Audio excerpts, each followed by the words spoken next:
Welcome to this week's edition of the Joint Action Podcast, where we wrap up 2021.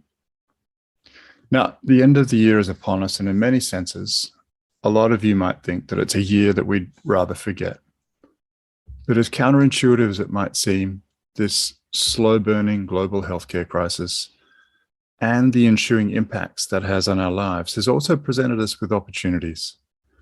The time to pause from life's treadmill and reflect on what is truly important is unparalleled. Without COVID, this podcast would not exist, and I'm sure many of our superb guests would question me a lot harder about why they would want to do this. I would encourage you at this time of the year to take pause, to reflect on how your year has gone, and to set new goals and targets for the upcoming year.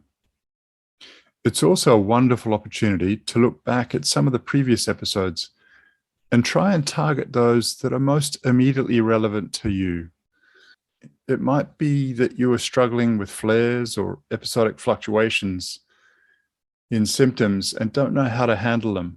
So take a listen to Dr. Martin Thomas as he elucidates some suggestions in this regard. It could be that the language or communication used by your healthcare professionals about this disease is confusing or discouraging and doesn't promote you getting actively involved in optimizing your joint health. Take a listen to Sam Bunsley as she talks about language that will help you to cope and to manage with your symptoms. You know that it hurts, but you might not know why. Anne-Marie Malfay explains the complex origins of pain in osteoarthritis and what's being done to overcome these. Having problems sleeping?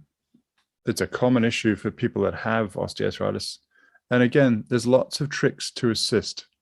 So take a listen to episode 16 of this season with Peter Cistulli.